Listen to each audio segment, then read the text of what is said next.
در حقیقت انسان کی روح اور ذات باری تعالی ان کے مابین ایک ربط اور تعلق قائم رہنا چاہیے، غیر مرئی نظر نہیں آتا، لیکن یہ روح انسانی چونکہ اللہ تعالیٰ ہی کی طرف سے ودیت کی گئی ہے،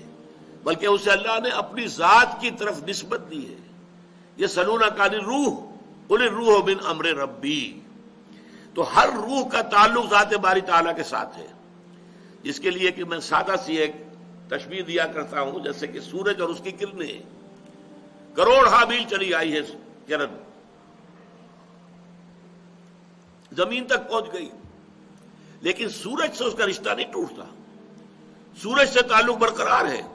چاہے یہاں آ گئی ہے کروڑوں میل سفر کر کے۔ اسی طریقے سے روح انسانی کا تعلق جو ہے ذات باری تعالیٰ کے ساتھ ہے، البتہ غفلت کی وجہ سے یوں سمجھیے کہ یہ تعلق ٹھنڈا پڑ جاتا ہے،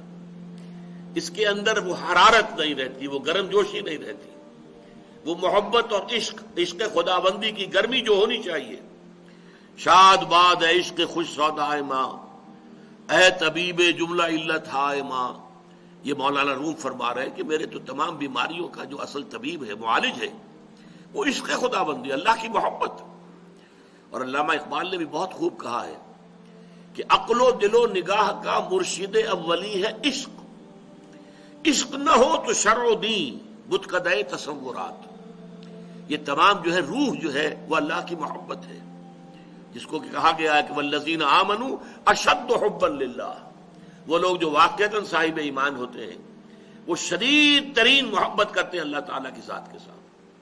یہ محبت کا رشتہ جب تک استوار نہ ہو، یہ اس میں حرارت موجود نہ ہو، تو چاہے انسان نماز بھی پڑھ رہا ہے، سب کچھ کر رہا ہے، لیکن یہ رسومات بن کر رہ جاتی۔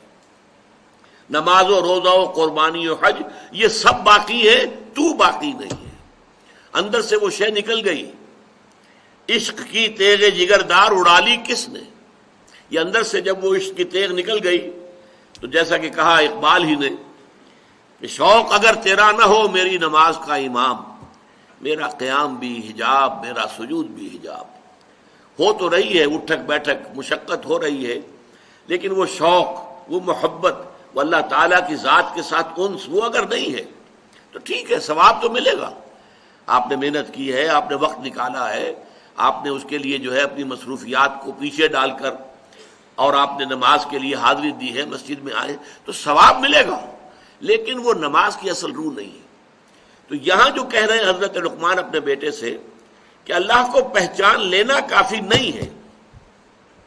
اللہ کے ساتھ ایک مسلسل، اب جس کے لیے میں لفظ استعمال کر رہا ہوں ہاٹ لائن جو آج کل استعمال ہوتی ہے، جب تک ایک ہاٹ لائن برقرار نہیں رہے گی، اسی لیے وہ حرارت کے لیے لفظ آیا صلاۃ۔ صلاۃ وہ ہے در حقیقت جو اپنی روح کے اعتبار سے بندے اور رب کے درمیان ایک ہاٹ لائن کا،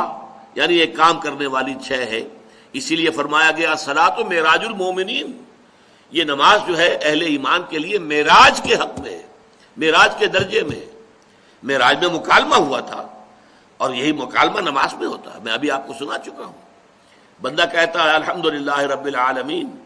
اللہ فرماتا ہے حمدنی عبدی، میرے بندے نے میری حمد کی۔ بندہ کہتا ہے الرحمن الرحیم، اللہ فرماتے مجدنی عبدی، میرے بندے نے میری بزرگی بیان کی۔ بندہ کہتا ہے مالک یوم الدین، اللہ فرماتے اثنى علی عبدی، میرے بندے نے میری ثنا کی۔ پھر بندہ کہتا ہے ایاک نعبد و ایاک نستعین، تو اللہ فرماتا ھذا ما بینی و بین عبدی، یہ ایک معاہدہ ہے میرے اور میرے بندے کے درمیان، بھلے عبدی ما سال، بندہ کہہ رہا ہے میں تیری ہی بندگی کروں گا اور کرتا رہوں گا، اور میں تجھ ہی سے مدد مانگتا ہوں اور مانگتا رہوں گا۔ اللہ فرماتا ہے یہ میرے اور اس کے درمیان اب عہد ہے، ھذا ما بینی و بین عبدی، یہ میرے اور میرے بندے کے مابین ایک عہد ہے، قول و قرار ہے، ایک معاہدہ ہے، ایک میثاق ہے، بھلے عبدی ما سال، اور میں اپنے بندے کو دوں گا، اور یا میں نے دیا اپنے بندے کو جو کچھ کہ اس نے مانگا ہے۔ تو یہ مکالمہ چل رہا ہے، افلاک سے آتا ہے نالوں کا جواب آخر، کرتے ہیں خطاب آخر، اٹھتے ہیں حجاب آخر۔ یہ انسان بسا اوقات نماز میں، اور خاص طور پر تنہائی کی نماز باجماعت میں یہ کیفیت بہت کم جو ہے انسان کو حاصل ہو سکتی ہے۔ نماز باجماعت کے کچھ اور ہیں کہ جو مصلحتیں ہیں، اس کے فوائد ہیں، وہ ایک نظم پیدا کرنا اور ایک معاشرے کے اندر ایک خاص رنگ پیدا کر دینا، ایک خاص ثقافت کو لے آنا، بروئے کار لے آنا، یہ در حقیقت اس کے خارجی اور اجتماعی جو ہے وہ مفادات اور مصلحتیں ہیں، بہت زیادہ غالب ہیں اس کے اوپر۔ اس میں جو ہے وہ داخلی رابطہ جو ہے انسان کا وہ اتنا نہیں ہو سکتا، اس لیے کہ کسی وقت آپ کا جی چاہ رہا ہے